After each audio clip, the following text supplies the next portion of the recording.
최상의 영적 분위기를 만들자라는 제목으로 함께 은혜를 나누시겠습니다.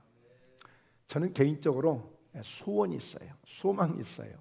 그건 뭐냐면 이렇게 예배를 드릴 때마다 하나님이 주시는 은혜를 이렇게 입고 정말 모두가 예배를 마치고 나갈 때는 정말 마치 천하를 얻은 것처럼, 천하를 얻은 것처럼, 그래서 막 그렇게 감격해하고 흥분해하고 너무 좋아서 평안함으로 춤을 추듯이 그렇게 나가는 그런 성도들의 모습을 보고 싶은 것이 저의 소망입니다. 물론 하나님께서 더 큰 영광을 받으시길 원하시겠죠. 오늘 하나님이 그런 은혜를 주시기를 주의 이름으로 축원합니다. 여러분, 이 분위기라는 것은 굉장히 중요합니다. 분위기 참 중요하거든요. 지금 우리 모든 국민들이, 우리 모든 사람들이 바라고 있는 분위기는 뭐예요? 야, 어느 나라는 마스크를 벗었다고 하더라. 어느 나라는 뭐 콘서트도 했다고 하더라. 어느 나라는 이제 정말 너무 자유하다고 하더라. 막 이런 소리가 굉장히 크게 들려오거든요. 즉 우리도 빨리 그렇게 그런 분위기를 갖고 싶은 거예요. 언제까지 이걸 닫고 있게 입 닫고 다녀야 되는지, 그리고 인원 숫자 세어가면서 식당을 다녀야 되는지, 이게 정말 지금 이게 불편하거든요. 우리가 원하는 이 분위기, 마음대로 웃고 마음대로 먹고 마음대로 다니고 마음대로 구경할 수 있는 그런 분위기를 그리워하고 있거든요. 자, 그런 일반적인 분위기도 필요한 것이죠. 그런데 우리는 예수님을 믿는 사람들, 믿음의 사람들은 예배를 드려야 되고, 또 예배를 드리면서 우리가 믿음으로 살아가는 우리의 모든 환경들을 볼 때에 이 영적 분위기라는 것이 굉장히 중요합니다. 이스라엘 백성들이 여호수아와 함께 가나안 땅을 들어갔거든요. 그런데 철벽성 여리고성이 다 버티고 있는 거예요. 그럼 어찌하면 좋을까? 그런데 하나님이 여호수아에게 말씀을 주셔요.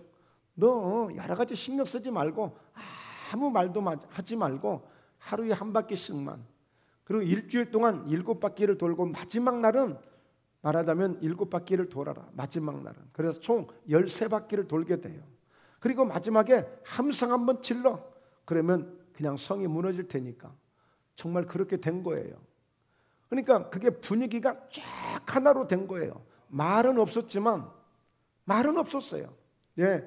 아무 말도 하지 말라고 그랬어요. 그냥 돌기만 하라고 그랬어요. 하루에 한 바퀴씩. 그러니까 아무도 뭐 특별하게 뭐 춤을 출 일도 없고, 노래를 부를 일도 없고, 뭐 큰 소리 칠 일도 없고, 그냥 묵묵히 돌기만 했어요. 그러면서 마지막 함께 함성을 지를 때에 그 성이 무너지고 말았어요. 이게 무슨 힘이에요? 그럴 만한 영적 분위기가 하나가 된 거예요. 그럴 때 그런 강력한 역사가 나타난 거예요.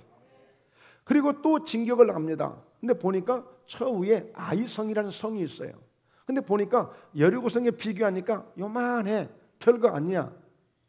그래서 그때는 군사들도 많이도 안 갔어. 적게 갔어. 그런데 갔다가 36명이 죽고요. 초전 박살을 낸 것이 아니라 초전 박살나고 도망을 왔어요. 여호수아가 막 옷을 찢고 하나님께 기도를 하는 거야. 이게 무슨 일이냐고. 무슨 일이냐고. 그런데 그 분위기가 하나가 안 되었다는 거예요. 무슨 분위기? 그 가운데 가지 말아야 될 사람이 그곳에 있었던 거예요. 그래서 제비를 뽑고 뽑다 보니까 누가 걸렸어요? 아간이라는 사람이 걸린 거야. 보니까 하나님의 것을 많이 그 여리고성에서 아무것도 취하지 말라고 했는데 너무 욕심이 나니까, 탐심이 나니까 몰래 숨겨둔 거야. 그 죄인 하나 때문에 그야말로 분위기가 깨져서 전쟁에서 패한 거예요. 영적 분위기라는 것은 이렇게 굉장히 중요한 것입니다. 나 한 사람이 별거 아니겠지. 아니에요. 여러분 한 분 한 분이 너무너무 소중하신 분들이고 너무너무 여러분들의 역할들이 중요한 거예요. 우리가 성가대가 숫자에 관계없이 이게 분위기가 하나 될 때에 제대로 된 그 감동의 소리가 이렇게 들려지는 거예요. 그러니까 이 영적 분위기는 정말 중요한 것인데, 오늘 이 시편 133편은 말씀이 3절밖에 없잖아요. 너무 짧잖아요. 그런데 얼마나 그 하나님에 대한 그 은혜의 진수가 막 담겨져 있는지 이 3구절 속에 어마어마한 이런 막 보배가 들어있어요. 그걸 오늘 하나하나 함께 캐보면서 은혜를 받고 오늘 말씀드렸듯이 천하를 다 얻은 것처럼 춤을 추며 가시는 여러분 되시길 주의 이름으로 축원합니다. 할렐루야. 네.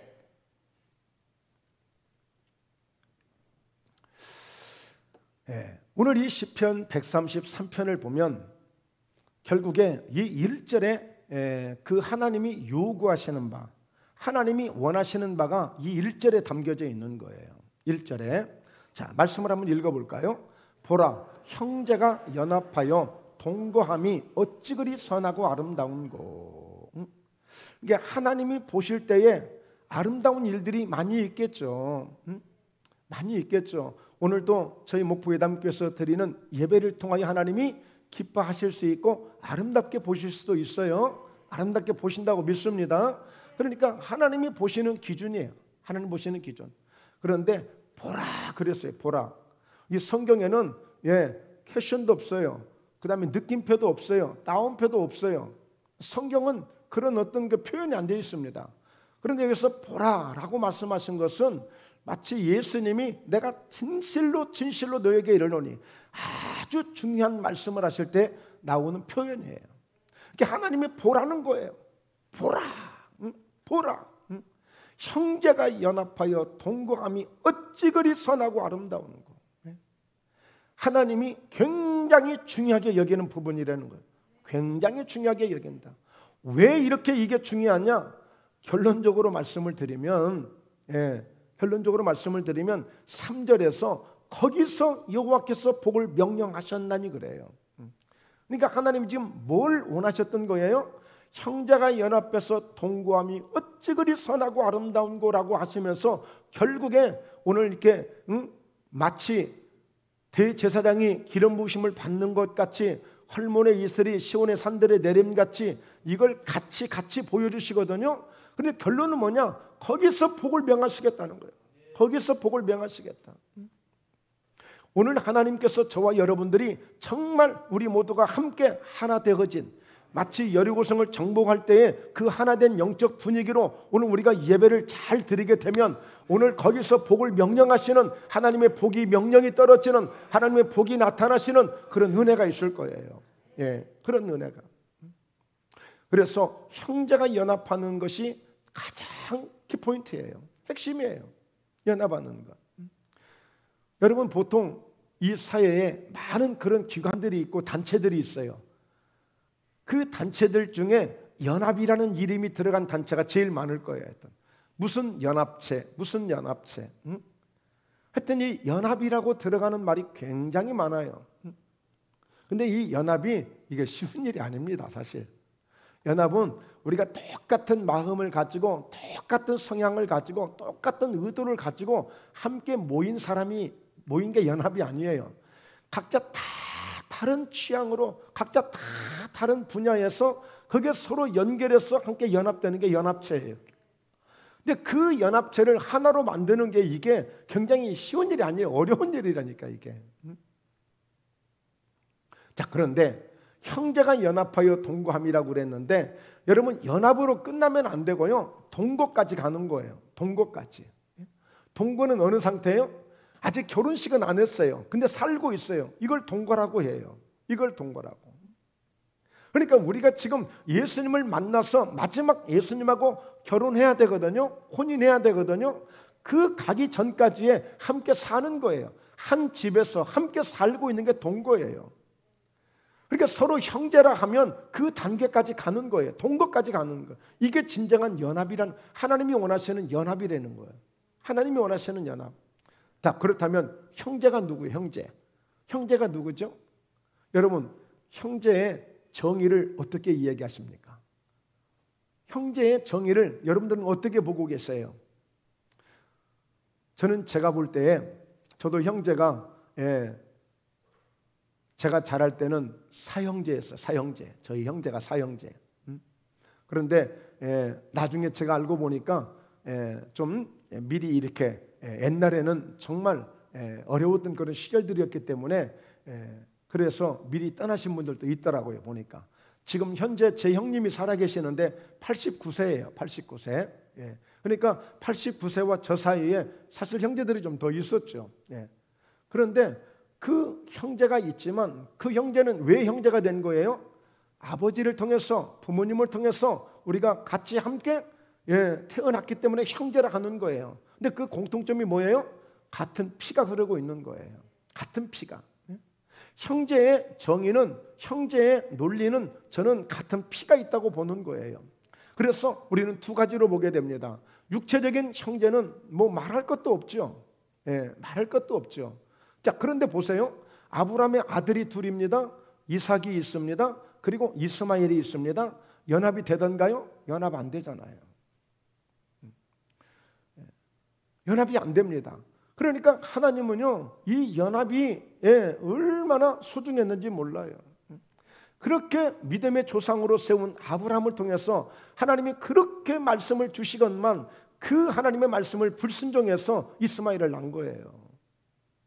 기다리라고 그랬는데 반드시 너를 통해서 네 씨가 정말 나오게 할 거야. 너 다른 데 한눈 팔지 말고 기다려라고 했는데 아브라함이 그걸 못 참은 거잖아요. 그런데 아직도 연합이 안 되고 서로 으르렁거리고 있잖아요. 그러니까 우리가 볼 때 우리는 잘 연합하는 것 같지만 연합되지 않는 부분들이 많아요. 말은 연합이라고 하지만 연합은 이게 쉽게 되는 게 아니에요. 그런데 이 연합의 본을 보여주신 분이 계세요. 바로 우리 예수님이시죠. 예수님. 그래서 자, 우리 예수님께서 우리에게 본을 보여주신 그 연합을 바로 예수님의 방법으로 해야 돼요. 하나님의 방법이면 또 안 될 것도 없어요. 다 되게 돼 있어요. 자, 그래서 에베소서 2장 13절 같이 읽어봅니다. 이제는 전에 멀리 있던 너희가 그리스도 예수 안에서 그리스도의 피로 가까워졌느니라. 여러분, 그리스도의 피는요, 멀어졌던 하나님과에도 하나가 되어지고요, 연합이 되고요. 그리스도의 피는요, 어떤 원수와도 하나로 연합이 될 수 있어요. 그리스도의 피는. 그러니까 예수님이 이 땅에 오신 목적은 바로 하나님과 멀어졌던 인간들, 그 인류를 화목하게 하고 하나 되게 한 거예요. 자, 이사야서 59장 1절 2절을 보면 하나님의 귀가 둔하여 듣지 못하시는 것이 아니라 여호와의 손이 짧아서 구원치 못하시는 것이 아니라 하나님의 손이 짧아서 우리를 돕지 못하는 게 아니고 하나님의 귀가 둔해서 우리 기도를 듣지 못하는 게 아니야. 하나님과 너희 사이에 가로막힌 담이 있어. 담. 근데 그 담이 뭐냐? 죄로 인해서 만들어진 담이야. 그래서 바로 예수님이 이 땅에 오셔서 그 담을 헐어주신 거예요. 그래서 하나님 앞에 갈 수 없었던, 가고 싶어도 갈 수 없는, 하나님이 오시고 싶어도 올 수 없는 그런 관계였는데 이제는 그리스도 안에서 하나가 되어진 거예요. 바로 그것을 이제 설명하고 있습니다. 14절에 보십시오. 그는 우리 위에 화평이신지라 둘로 하나를 만드사 원수된 것 곧 중간에 막힌 담을 자기 육체로 허시고. 그러니까 우리 예수님은 어떠신 분? 화평이세요. 화평이 되시는 분이에요. 화평이. 그래서 둘로 하나를 만드셨어요. 여러분, 대단하죠? 얼마나 기술이 대단해요. 얼마나 대단합니까? 둘로 하나를 만드는 것은 이게 쉬운 일이 아니에요. 우리 저기 권사님 집사님네 빵을 만들다가 두 개 했는데 하나로 뭉쳐서 만드는 거, 이건 어렵지 않겠죠. 그런데 원수와 원수를 둘로 하나를 만드는 것은, 이것은 정말 쉬운 일이 아니잖아요. 하나님과 인간이 원수가 되어 있었었는데 그 담을 헐 정도로 하나 되게 할 수 있는 것은 정말 쉬운 일이 아니잖아요. 여러분, 한번 해보셨나요? 누군가를 화해시켜 보신 적이 있나요? 중간에서. 심지어는 형과 형이, 형과 동생이, 언니와 동생이 막 서로 이렇게 싸우고 그러잖아요. 여러분, 요즘에 최근에 자기 누나를 이렇게 직접 죽이고, 그리고 또 태연하게 또 영정 사진까지 들고 장례까지 치르고 그랬잖아요. 알 수 없는 일들이 너무 많이 일어나고 있잖아요. 여러분, 화해를 시키고 이렇게 한다는 것은 정말 이게 쉬운 일이 아니라니까요. 그런데 우리 예수님은 친히 화평이 되셔가지고 둘로 하나를 만드셨어. 아담과 하와가 범죄한 이후에 모든 인류는 죄를 범하였음에 하나님의 영광에 이를 수 없는 그 상태에 있던 인간들을 하나님이 이와 같이 그 만날 수 없는 그 관계를 예수님이 직접, 그것도 어떻게? 자기 육체로 하시고 자기 몸을 던져서, 당신의 몸을 십자가에 던져서 이것을, 그 담을 헐어주신 거야. 그래서 여러분 그 은혜를 깨닫는 자들이 오늘 또 주님 앞에 나와서 예배를 드리는 거예요. 예. 그런 은혜를 아는 자들이 예수님을 늘 의지하고 살아가는 거예요. 아무나 예수 믿는 게 아니에요. 그래서 우리 예수님은 어떤 기술이 있어요? 어떤 자격증을 갖고 계세요? 둘로 하나를 만드는 기술 자격증을 갖고 계세요. 어떤 원수로 살지라도, 어떤 원수로. 그러니까 원수된 것, 중간에 막힌 담을 자기 육체로 하시는 거야. 그러니까 여러분 이 말씀을 이렇게 보시면서 우리가 이 중간에 화해를 시키는 것은 말과 말로 되는 게 아니라 내가 그 속에 죽어줄 수 있는, 내가 그 화해 속에 들어가서 그 원수 속에 들어가서 누구 하나가 죽어줄 수 있는 그런 마음을 가져야 이게 화해가 되는 거예요. 그 정도로 힘든 거예요. 이게 쉬운 일이 아니에요. 자, 그리고요 16절에 보면 또 십자가로 이 둘을 한 몸으로 하나님과 화목하게 하려 하심이라. 원수된 것을 십자가로 소멸하시고, 예. 그러니까 십자가의 정신을 가져야 돼요. 십자가의 그 믿음을 가져야 돼. 예수님이 자기 육체를 던지신 것은 바로 하나님과 인류 사이를 화목하게 하기 위한 그 목적이 있었어요. 그런 방대한 그런 어마어마한 그런 하나님의 계획이 있었단 말이에요. 그냥 된 게 아니에요. 절대 그냥 된 게 아니에요. 그러니까 참 이 화해시키는 것이, 이 화평케 하는 것이 정말 자기 목숨을 내놓을 정도 각오를 해야 이게 되는 거예요. 그냥 말 몇 마디에서 될 일이 아니라니까. 야, 그냥 이해해줘. 야, 그냥 뭐 좀 그렇지. 이렇게 해서 될 일이 아니라니까. 정말 그래요. 여러분, 그래서 에베소서 2장 20절을 보면 이렇게 설명하고 있습니다. 사도 바울이 너희는 사도들과 선지자들의 터 위에 세우심을 입은 자라. 그리스도 예수께서 친히 모퉁이 돌이 되셨느니라. 그러니까 사도들이, 선지자들이 터가 되어준 거야. 터가 되어준 거야. 그리고 예수님이 모퉁이 돌이 되시고 결국에 그 건물을 짓는데, 교회를 짓는데, 하나님의 나라를 세워가는데 이제는 성도들이 함께 화목하게 하나 되고 연합해서 이제 성전을 세워가는 거예요. 지금 그걸 말씀해 주고 있어요. 사도들은 헌신해주고 순교해주고 피를 흘려주고 복음을 전해주고 그들은 터가 되어주고 있어. 터가 되어주고 바탕이 되어주고 있는 거예요. 그러니까 저도 그렇게 말씀드리고 싶어요. 여러분들, 저 김택수 목사의 어깨를 밟으세요. 여러분들이 제 어깨를 밟아야 돼. 밟고 믿음으로 딱 세워지는 일꾼들이 되셔야 돼. 예, 그게 주의 종이 할 일이에요. 여러분들은 목사님의 어깨를 밟고 반드시 믿음으로 세워져야 돼. 하나님이 기뻐하실 일꾼으로, 하나님의 영광을 받으실 믿음의 사람으로 세워져야 돼. 그게 사도들이 터가 되어준 거야. 사도들이 터가 되어준 거야. 여러분, 저를 짓밟으세요. 믿음으로만 세워질 수 있다면, 정말 하나님이 인정해 주시는 그런 그리스도인이 될 수 있다면 얼마든지 저를 짓밟으시면 돼. 괜찮아요. 예. 주의 종은 밟혀야 돼. 얼마든지 밟혀야 돼. 오늘 이게 성도들의 터가 되어 주어야 돼. 성도들이 그걸 터 삼아서 일할 수 있게끔, 말하자면 하나님 앞에 영광을 돌려서 하나님 앞에 인정받을 수 있는 그런 자리에까지 갈 수 있는 그런 성도들이 되어야 되니까. 그래서 예수님이 모퉁이돌이 되어주신 거예요. 모퉁이돌을 중심으로 기둥이 세워지고 이제 기초가 되어지고 건물이 되어지기 시작하거든요. 그래서 21절, 그의 안에서 건물마다 서로 연결하여 주 안에서 성전이 되어가고, 연합을 이렇게 해가는 거예요. 이게 연합이에요. 이게 성경적 연합이에요. 나 싫어. 한 사람 빠지면 건물이 될 수가 없는 거예요. 주님의 성전이 세워질 수가 없는 거예요. 하나님의 나라가 세워질 수가 없는 거예요. 보니까요, 아주 좋은 그런 돌만 들어가는 게 아니에요. 그런 좋은 그런 완벽한 그런 딱 닦여 있는 그런 재료만 들어가는 게 아니에요. 때로는 조그마한 게 들어가줘야 또 이게 되고, 뭔가 또 얇은 것을 하나 넣어야 뭐가 되고, 그래서 다 필요한 거예요. 한 사람도 필요하지 않는 사람이 없는 거예요. 모두가 다 필요한 거예요. 그래서 서로 연결하고 그래서 주 안에서 성전이 되어가는 거예요. 할렐루야. 네, 여러분, 저희는 특별히 이렇게 벽돌로 세워진 교회잖아요. 이 벽돌 하나만 빠져도 보기도 싫지만, 그리고 그것 때문에 위험할 수가 있어요. 여러분, 큰 저수지 댐들이 가끔 무너질 때 있거든요. 이래 보면 쥐들이 구멍을 냈든지 뱀들이 구멍을 냈든지 뭔가 짐승들이 구멍을 냈든지 뭔가 흠이 생기면서 이게 문제가 되는 거예요.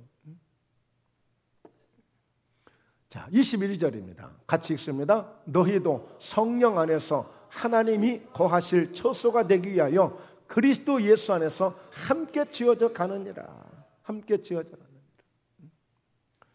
오늘 정말 저희 목포 예담교회에 우리 성도들이 이 같은 마음을, 이 같은 믿음을 다 가지셔야 돼요. 우리가 함께 지어져 가고 있다는 사실을, 함께 지어져 가고 있다는 사실을. 제가 지금까지 목회하면서 보면 그런 사람이 있었어요. 저희 교회에 지금 있는 게 아니라 그런 사람이 있었어. 목사님, 저 사람은 저래서 안 되겠고요, 저 사람은 저것 때문에 안 되겠고요, 저 사람만 떠나가면 우리 교회가 그냥 금방 부흥될 것 같고요, 너무 좋을 것 같아요. 그런 얘기 제가 들은 적이 있어요. 근데 아니에요. 함께 지어져 가는 거예요. 보통 건물 하나를 지으려면 최소한도 40개 업체가 들어와야 돼요. 40개 이상의 업체가. 제가 정확히는 잘 모르지만 하여튼 그 정도 이상이 되어져요. 다양한 업체들이 들어와야 이 건물이 세워지는 거예요. 그러니까 우리가 다양한 사람들이 모였지만 결국에 하나님의 나라를, 하나님의 성전을 세워가는 것은 우리가 함께 연결해서, 즉 연합해서 가야만이 이게 교회가 되어지는 거예요. 그러니까 하나님이 오늘 얼마나 이 연합을 중요하게 여기셨냐면 보라 형제가 연합하여 동감이 어찌 그리 선하고 아름다운 거. 그러면서 이제 같고를 2절 3절에서 말씀해 주는 거예요. 굉장히 2절 3절이 중요한 내용인데 사실은 그 내용이 그렇게 중요할지라도 형제가 연합하는 것과 같을 정도지 더 위대한 건 아니에요. 하나님 모실 때 같이 보는 거예요. 같이. 대제사장을 세워서 모든 백성들을 축복하는 일이나 헐몬산에 이슬이 내려서 온 나라를 축복하시는 것이나 그게 형제와 연합하는 것이 같고 이렇게 나가는 거예요. 그 정도로 중요한 거예요. 그 정도로. 자, 오늘 이 연합이라는 부분을 우리가 좀 더 정말 성숙하게 좀 이해를 하시고 받아들이셔야 돼요. 자, 그래서 화평하게 하는 자는 복이 있나니 그들이 하나님의 아들이라 일컬음을 받을 것이요. 실제 마태복음 12장 50절에서는요, 누구든지 하늘에 계신 내 아버지의 뜻대로 하는 자가 내 형제요, 내 자매요, 내 어머니니라 그랬어요. 하나님 뜻대로 하는 자가.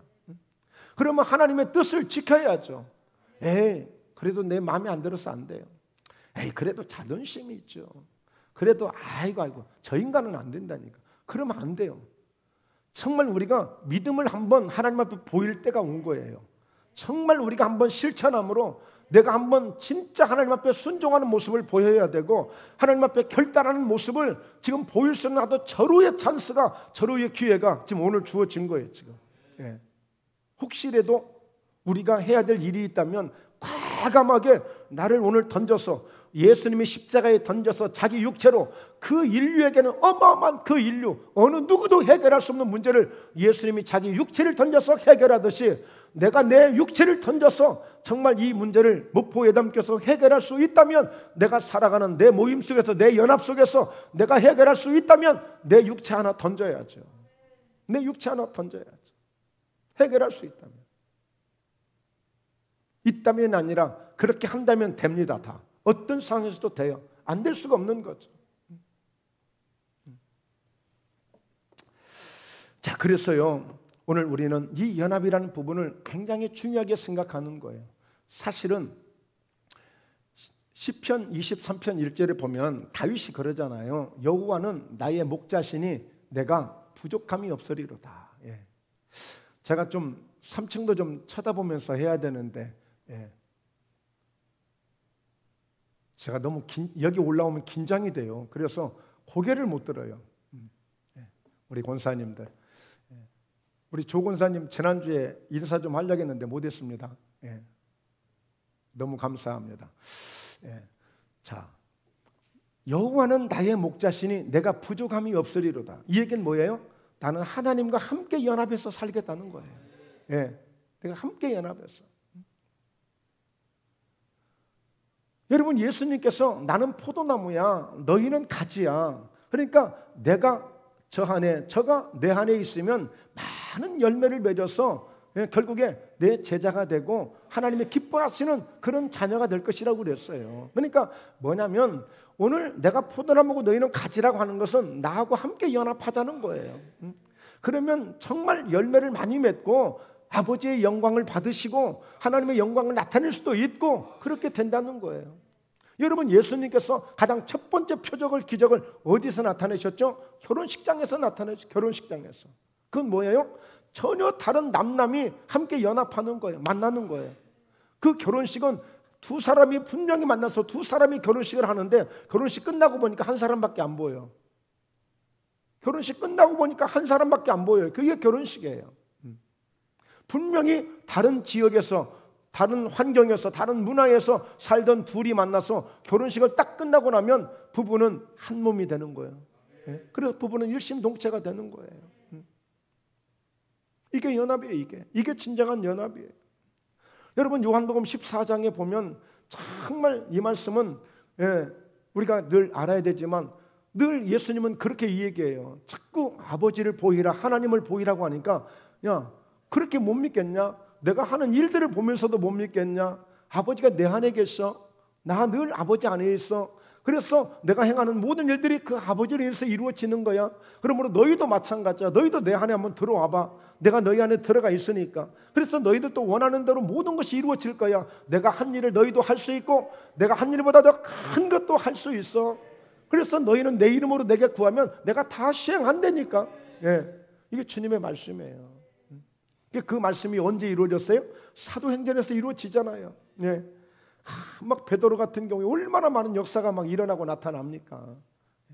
그래서 연합이라고 하는 의미를 여러분들이 정말 가치 있게 상당히 중요하게 여기시고, 이 연합은 절대 상대방이 오기를 기다리는데 그건 연합 아니에요. 내가 던져줘야 된다니까요. 내가 내 육체를 주님의 십자가에 던지듯이 내 육체를 나를 던져줘야 이게 연합이 되는 거지. 다 사람들은 서로 높아지려고 합니다. 서로 인정받으려고 합니다. 저는 목회자들끼리 초교파적으로 모이는 이런 단체를 제가 13년간을 했어요. 13년간. 13년간. 여러분, 다양한 사람들이 모이잖아요. 그 속에서 연합한다는 것은 이게 쉬운 일이 아니에요. 지지고 볶고 싸우고요, 서로 떠나가고 또 서로 또 갈라치고, 이런 경우도 있어요. 근데 저는 정말 그런 건 안 했던 것 같아요. 그냥 양보하는 거예요. 다 양보해줘요. 다 양보해줘요. 그러니까 이 연합이라는 것은 상대방을 인정해 줄 때 이게 가능한 거지, 나를 인정해 달라고 하면 안 돼요. 정말 이 연합의 의미는 그겁니다. 그거. 그러지 않고는 그냥 나 혼자 내가 만들어야지, 내가 대장해야지. 연합이라는 것은 항상 자기를 헌신하지 않고는 이 연합이 될 수가 없는 거예요. 희생하지 않고는 안 된다니까. 연합을 누구한테 배우자고요? 예수님한테 배우는 거예요. 예수님의 모습을 보고 연합의 그 의미를 우리가 알아야 되는 거예요. 그래서 이 연합이 얼마나 중요한 것이냐, 이 연합을 연합으로만 여기는 것이 아니라 어디까지 가야 된다고요? 동거하기까지 가는 거예요. 동거하기까지. 이 연합이 동거 상태까지 가는 거예요. 자, 그래서 두 번째는 어떤 말씀을 이렇게 주시냐면 기름 부으심에 이제 흘러내림의 그 역사가 있는 그런 말씀이 되겠는데요. 자, 함께 말씀 보죠. 2절, 머리에 있는 보배로운 기름이 수염 곧 아론의 수염에 걸려서 그의 옷깃까지 내림 같고 그랬어요. 이 같고라는 데에 같고라는 데 여러분들이 딱 마음을 한번 두셔보세요. 그러니까 형제가 연합하여 동거함이 어찌 그리 선하고 아름다운고, 마치 머리에 있는 보배로운 기름이, 즉 아론 대제사장을 지금 제사장으로 임직을 하는 과정이에요. 근데 이 과정이 어마어마한 거예요. 모든 백성들이 다 모여서 이 대관식을 하기까지는 일주일 동안 행사를 합니다. 일주일 동안. 일주일 동안 행사를 하면서 이 대제사장을 마지막 세울 때 마지막 모든 그 의복을 다 준비하게 하게끔 해가지고 이제 머리에 기름을 붓는 거예요. 머리에 기름. 이 머리에 붓는 기름이 어떤 기름이냐면 관유라고 합니다. 따라서 합니다. 관유. 관유라고 해요. 그러면 5가지를 섞어서 이 기름을 만드는 거예요. 그냥 한 가지 기름이 아니에요. 보통 뭐 이렇게 올리브, 감람유를 이렇게 붓고 이렇게 합니다만 5가지예요. 뭐냐면 모략이 들어갑니다. 그 다음에 육개가 들어가요. 예, 육개라는 나무에, 예, 그 육개라는 그 나무에 그 말하자면 그 진이 들어가는 거예요. 그리고 계피가 들어가고, 그 다음에 창포가 들어가고, 그 다음에 마지막, 예, 감람유, 예, 감람나무, 감람유가 들어가요. 그런데 여러분, 모략 하나만 설명하자면 이 모략은 마치 송진같이 나오는 거예요. 그게 고체가 되면 그것을 빻는 거예요. 가루를 만들어서, 향을 만들어서, 예, 가루를 만들어서 이 기름을 만드는 거예요. 그러니까 이 관유라고 하는 이 기름 속에는 이 5가지 이 그 복합된 이 5가지가 섞여진 이 그 향이 그야말로 정말 이 거룩한 향을 내는 향이에요. 거룩한 향을, 예. 이 향을, 예, 한번 볼까요? 레위기 8장 10절인데요. 모세가 관유를 가져다가 성막과 그 안에 있는 모든 것에 발라 거룩하게 하고, 그러니까 이 관유의 특징은 뭐냐? 거룩함에 있는 거예요. 거룩함에. 예. 이 거룩함을 모세 머리에다만 붓는 것이 아니라 먼저 이 제 대제사장을 세울 때에 먼저 모든 이 성막과 성전에, 성막 안에 있는 모든 것들을 다 거룩하게 하는 거예요. 거룩하게. 왜? 이 대제사장을 통해서 이스라엘 전 백성들의 축복이 달려 있는 거예요. 예배를 주도하는 사람 아니에요. 그러니까 예배를 통해서 하나님을 만나게 해야 될 아주 중요한 역할을 하는 사람이고, 그리고 마지막 그 백성들 향해서 축복하는 축복의 권세를 가지고 이스라엘 백성들을 축복해야 될 어마어마한 사명을 가진 사람이에요. 굉장히 중요한 거예요. 예, 굉장히. 여러분, 대통령 한 사람의 그 역할이 중요하듯이 대제사장의 역할은 더 중요하다고 볼 수도 있는 거예요. 하나님의 축복을 받게 하느냐 받지 못하게 하느냐, 어쩌면 대제사장의 이 한 사람의 손에 달려 있는 거예요. 모든 것에 바르는 거 다 발라서 거룩하게 하는 거예요. 이 관유를 가지고. 자, 11절. 또 제단에 7번 뿌리고 그 제단과 그 모든 기구와 물두멍과 그 받침에 발라. 그러니까 성막 안에 있는 모든 기구들을 다 이 관유로 바르면서 거룩하게 씻는 거예요. 거룩하게. 다 거룩하게. 12절. 또 관유를 아론의 머리에 붓고 그에게 발라 거룩하게 하고. 거룩하게 하고. 자, 그런데 여기에서 어떻게 말씀했어요? 어떻게 부으라고 그랬어요? 네. 자, 머리에 있는 보배로운 기름, 머리에다 붓는단 말이에요. 그런데 수염이, 이 이스라엘 사람들은 거의 남자들이 수염을 다 기른다고 그래요. 거의. 예, 수염들을 많이 기르는데, 특히 제사장들 이 수염을 기르는데 이 얼마나 기름을 부었던지 딱 머리에서부터 막 수염에 막 흘러가지고 그 옷깃같이, 옷까지 막 범벅을 치는 거야. 범벅. 이 관유의 기름 부심이 쫙 붙는 거예요. 예, 붙는 거예요. 이거는 어떤 의미가 있느냐면, 우리가 성령의 충만하심을 받되 이 성령의 은혜가, 성령의 능력이 아주 머리에서 발끝까지 충만하게 임하시도록 바로 이 은혜를 의미하고 있는 거예요. 예. 이번 한 주간 저희가 저녁 집회를 했지 않습니까? 예, 이런 은혜를 받으신 분들이 계셨어요. 이런 은혜를 받으신 분들이. 예. 그래서 어떤 분은 꿈에서 예수님을 만나신 분이 2분이나 저한테 간증을 했어요. 예. 예수님이 찾아오셨대요.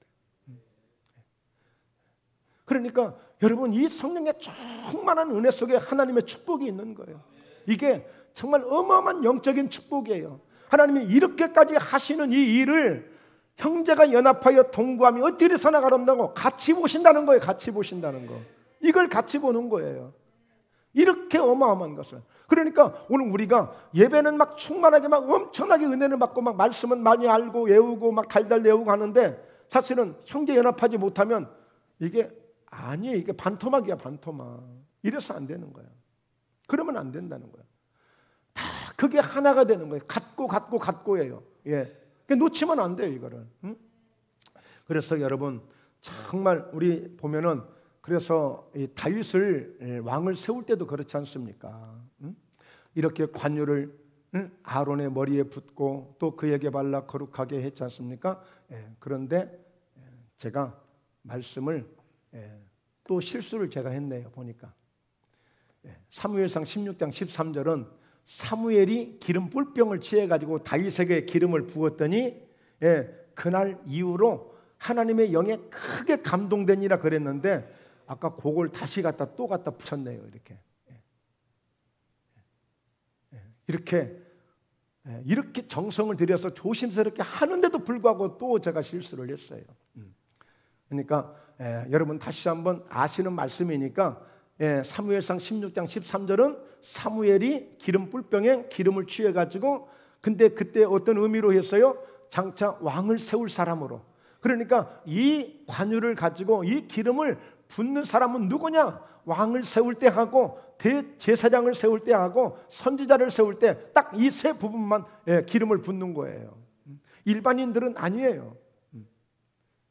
그러니까 이것은 굉장히 거룩하게 오늘날 어떤 의미라고요? 성령의 충만한 기름 부심이라고 오늘 우리는 그렇게 의미를 우리가 믿고 있는 거예요. 그런 상징을 가지고 있는 거죠. 자, 그래서 예수님을 보십시오. 마태복음 3장 16절에 예수님이 세례를 받으셨습니다. 그리고 물에서 올라오십니다. 이때 하늘이 열리고 하나님의 성령이 내리시는데 마치 비둘기같이 내려서 예수님의 임하신 거예요. 강력하게. 그러니까 예수님도 이런 기름 부심을 받으신 거예요.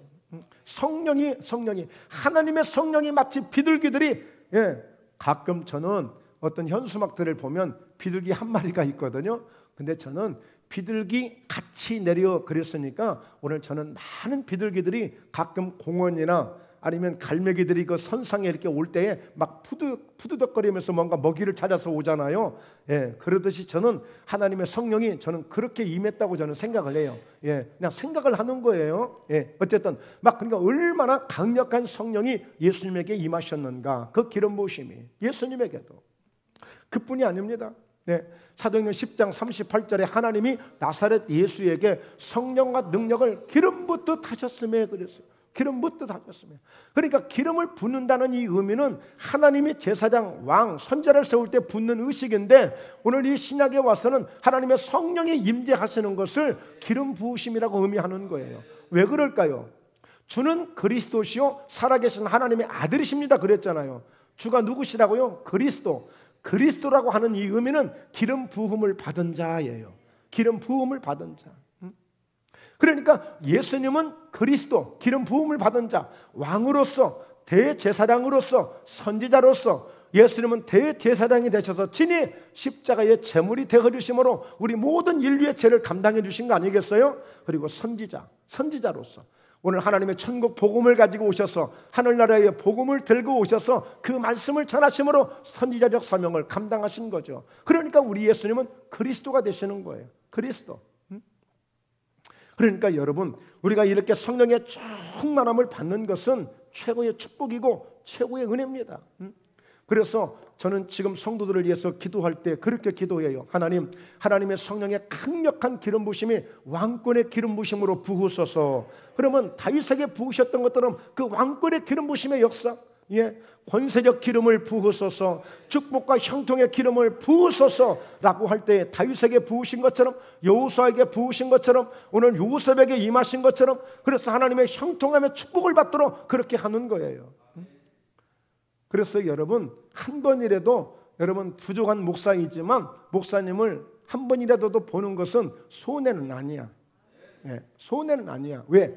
하나님의 은혜는 채워지고 쌓여지기 때문에. 아니 정말 이번 한 주간에 누구라고 제가 말씀 못 드리겠지만 감당할 수 없을 만큼의 그런 기름 부심의 은혜가 임해버렸다니까요. 놀랄 정도로. 여기서도 주체가 안 되고 집에 가서도 주체가 안 될 정도로 하나님 역사하신다니까요. 그래서 사모하고 순수한 마음을 가지면 돼요. 하나님 누구에게나 말세가 되면 남종과 여종들 모든 육체에다가 부어주신다고 했으니까. 부어주신다고 했으니까. 그러니까 이 정도의 어마어마한 대제사장을 세우실 때의 그 광경 모든 백성들이 지금 다 보고 있는 거예요. 그런 가운데 그리고 레위기서 8장을 보면 마지막 그런 그 대제사장으로 기름 부심을 받고 예배를 드리거든요. 예배를 드려요. 그리고 백성들을 딱 축복했더니 무슨 역사가 있어요? 막 불이 떨어지고 하나님의 영광이 나타남으로 막 백성들이 박수를 치고 난리가 난 거예요. 그런 놀라운 역사가 형제가 연합하여 동감이 어찌 그리 서로가 아름다운 거 같고 이렇게 말씀했단 말이에요. 같고. 그러니까 여러분, 형제가 연합하고 이렇게 하는 것을 과소평가하면 안 된다니까. 또 자 보십시오. 하나님의 은혜가 헐문산에서 이슬이 내리는 과정이거든요. 헐문의 이슬이 시온의 산들에 내림 같도다. 거기서 여호와께서 복을 명령하셨나니 곧 영생이로다. 그러니까 어때요? 헐문의 이슬이 시온의 산들에 내림 같도다. 형제가 연합하여 동거함이 바로 대제사장에 임한 것과 같고, 바로 이와 같은. 왜 이렇게 이런 말씀을 주셨을까요? 헐문산은요, 저 북쪽, 이스라엘 북쪽에 있는 산이야. 레바논 쪽에 걸쳐 있는 산인데 약 2,800m의 높은 산이에요. 거기는 만년설이 있어요. 예, 아무리 더운 나라이지만 저 꼭대기는 눈이 녹지 않는, 그래서 항상 그 주변에 선선해요. 그래서 어떻게 해요? 이슬이 많이 내려요. 이슬이 거의 우리가 볼 때 엠마치 가랑비 오는 정도의 그런 수준 정도의 이슬이 참 많이 내린다는 거예요. 그런데 더 놀라운 것은 헐몬산과 시온산은 300km가 떨어진 거예요. 300km. 여기서 한 대전 정도 될까요? 어디 정도 될까요? 300km가 떨어진 곳인데요, 헐몬산의 이슬이 마치 시온의 그 저기 남방에 사막 근처에 있는, 광야 근처에 있는 이슬 한 방울 내리지 않는 그 시온산에 내리는 것 같다는 거예요. 그러니까 이슬은 헐몬산에서 내리고 농사는, 축복은 시온산, 광야 같은 곳에서 축복을 받는 거예요. 이게 어마어마한 기적이고 역사라니까. 어마어마한 기적. 그러니까 여러분, 이 헐몬산에서 내리는 이 이슬이 결국에는 물이 되어지고 강물이 되어지고 흘러서 남방까지 내려가는 거예요. 그래서 그곳에 있는 광야 같은 곳에, 그곳에 있는 바짝 메마른 그런 사막 같은 곳에 그 흘러내렸던 물이 그곳까지 가서, 그곳까지 가서 영향을 끼쳐주는 거예요. 여러분, 하나님의 은혜는 이렇게 어디든지 흘러갈 수 있는 것입니다. 하나님의 은혜는 정말 목포예담교에서 흘러넘치는 이 은혜가 반드시 이 목포 지역을 덮게 될 줄로 믿습니다. 그런 믿음을 갖게 돼요. 그런 믿음을. 그러니까 여러분, 얼마나 놀랍습니까? 여러분, 하나님의 은혜는 이렇게 흘러가는 거예요. 흘러가. 하나님의 은혜. 그런데 어때요? 하나님의 은혜가 흘러가는데 은혜가 없는 사람이 있을 수도 있어요. 그럼 은혜가 들어오면 은혜를 막아. 막아. 은혜가 없는 사람들은 막는다니까요. 그러나 은혜는 계속 흘러가게끔 되어 있어요. 그래서 시편 126편을 보면 여호와께서 시온의 포로를 돌리실 때 우리가 꿈꾸는 것 같다고 그랬잖아요. 70년 동안 포로로 있던 그들이, 이건 정말 상상할 수 없는 그런 그 자유가, 해방이 온 거야. 그러니까 꿈꾸는 것 같다고 그랬어. 우리를 남방 시내들 같이 돌리소서 그랬어요. 그게 무슨 얘기예요? 이와 같이 이 강물이 흘러서 남방 시내 곳곳까지 흘러가서 사막 가운데 그 광야 같은 곳까지도 모든 그 푸른 초장을 이루게 하고 사막의 강을 이루게 하고 이러듯이 그런 역사가 이루어지게 해달라는 거예요. 그런 역사가. 우리를 남방 시내들 같이 마치 시냇물이 흘러가시는 곳이면 새로운 소상한 역사가 있듯이 이제는 우리로 하여금 포로에서 자유케 되는데 우리가 이렇게 물처럼 흘러가는 그런 우리의 일생들이 되게 해달라고 그렇게 찬송하고 있는 거예요. 이보다 더 놀라운 은혜가 어디 있어요? 여러분이 가시는 곳곳마다 남방 시내들 같이 이렇게 헐몬산에서 흘러내리는 이슬처럼 그런 복을 가지고 여러분이 가는 곳에 그런 복을 주는 사람 되길 주의 이름으로 축원합니다. 할렐루야. 우리 그렇게 한번 고백합시다. 오메 좋은 거. 그러지 않겠습니까? 얼마나 좋은 일이에요. 어디를 가든지. 그래서 이사야서 32장 15절에도 마침내 위에서부터 영을 우리에게 부어주시리니 광야가 아름다운 밭이 되며 아름다운 밭을 숲으로 여기. 이게 하나의 영적 원리예요. 그러니까 여러분, 이건 뭐냐면 우리가 노력해서 가물 때, 흉년이 올 때 소방차가 와서 물을 대주기도 하거든요. 근데 한 10분만 비가 내리면 소방차 100대 왔다 간 것보다도 10분 비 온 게 훨씬 더 나아요. 하나님이 한번 영을 부어주실 때 이게 하나님의 축복이 있는 것이지. 그러니까 이삭이 하나님의 복을 받을 때 무슨 복을 받았다고요? 여호와께서 복을 주심으로 그 해에 100배나 복을 받았고, 이렇게 하는 거예요. 이게 하나님의 복이에요. 하나님의 복. 이로부터 부어지는 복이에요. 내가 막 개미처럼 열심히 부지런하게 살아서 내 나름대로 어떤 성공을 이뤘다고 할 수도 있어요. 대견해요. 대단해요. 그러나 하나님 주시는 복은 또 달라요. 그 의미가 달라요. 자, 결론입니다. 자, 우리 한번 같이 읽어봅니다. 영생은 하나님의 결론입니다. 네. 결국엔 뭐냐면 하나님의 결론이야. 이게 결론. 자, 헐몬의 이슬이 시온의 산들에 내림 같도다. 그러니까 형제가 연합하여 동거하는 것이 하나님 보시기에 어찌 그리 선하고 아름다운 거 그랬어요?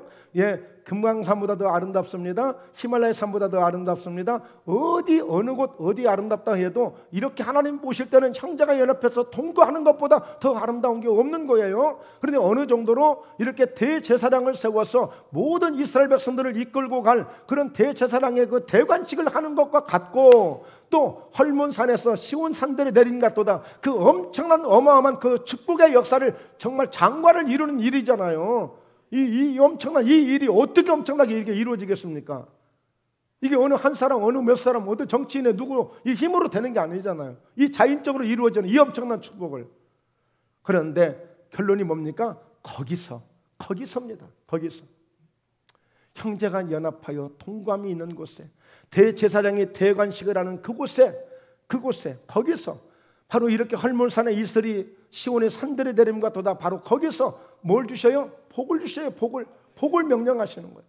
그러니까 그 예배 때 받는 복이 있고, 그 이슬을 통해서, 농사를 통해서, 여러 가지 식물을 통해서 얻어지는 축복이 있지만, 자, 오늘 주시는 하나님의 축복은 뭐냐? 곧 영생이로다.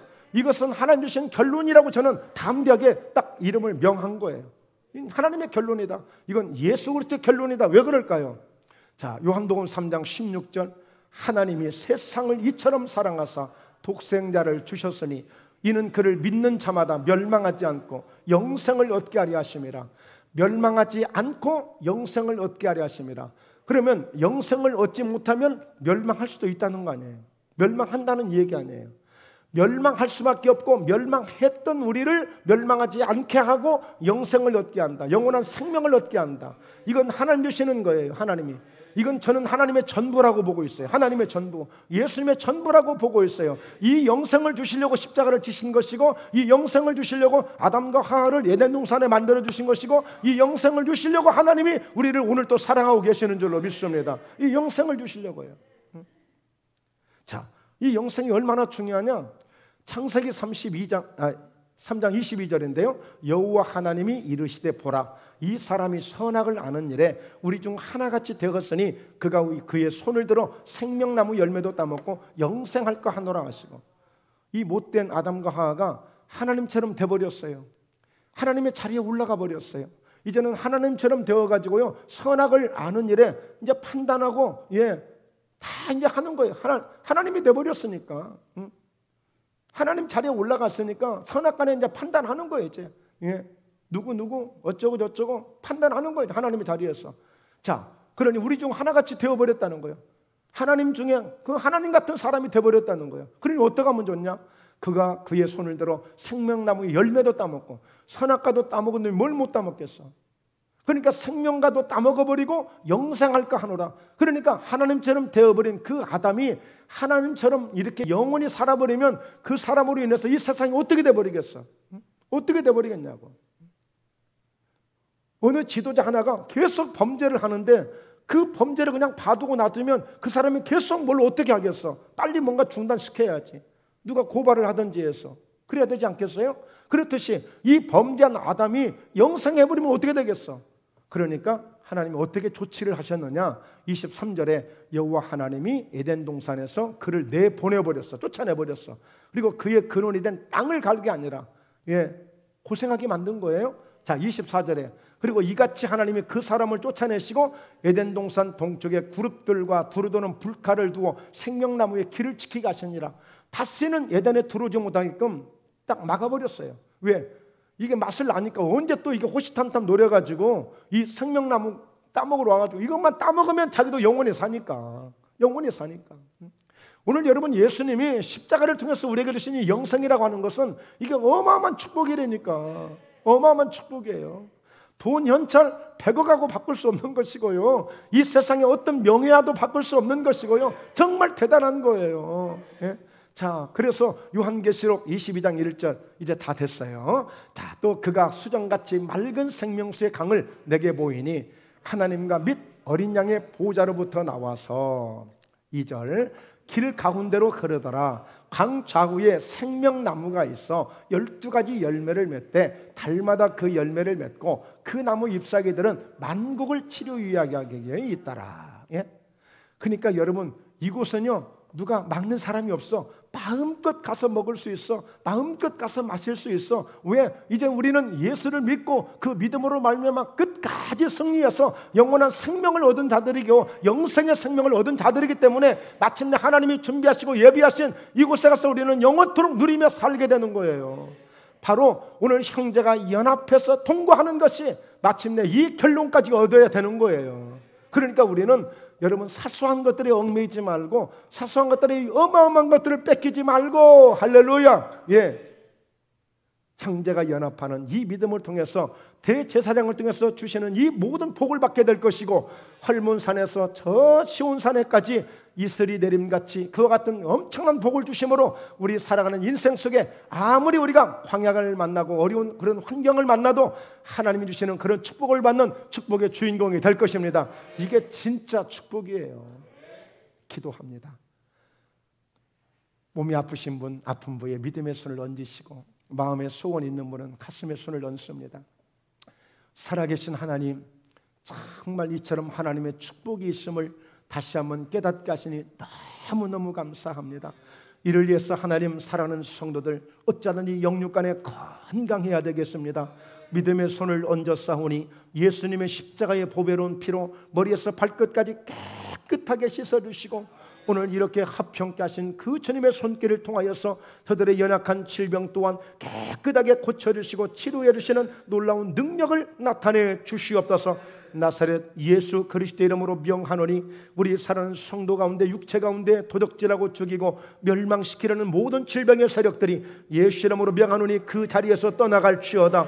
완전히 그 환부에서 분리되고 떠나가게 되어지고 하나님의 예수 그리스도의 보배로운 피, 뜨거운 피, 그 성령의 강력한 능력을 통하여 깨끗하게 치료되고 회복되는 하나님의 역사가 있을지어다. 예수 이름으로 모든 환부가 뚫릴지어다. 그 모든 조직이 뚫릴지어다. 정상으로 회복되게 될지어다. 정상으로 잘 건강하게 오늘 새로운 건강을 힘을 얻게 될지어다. 하나님 감사합니다. 또 여러 가지 삶 가운데 이런저런 기도의 제목이 있었습니까? 대제사장 되시는 우리 주님 앞에 모든 것을 맡기고 하나님의 능력을 믿고 의지하며 간절히 예수 이름으로 선포하오니 오늘 저들의 문제가 예수 이름으로 해결되어짐을 감사합니다. 하나님, 저들의 사업 속에 복을 주시고 직장 가운데 은혜를 주시고 가정 가운데 행복함을 더해 주시고 이 귀한 가정의 달 정말 하나님의 은혜가 넘치는 사랑하는 성도들 온 가정들 되게 하여 주옵소서. 주께 감사 영광 모든 영광 올려드리며 거룩하신 예수님의 이름으로 기도드리옵나이다. 아멘.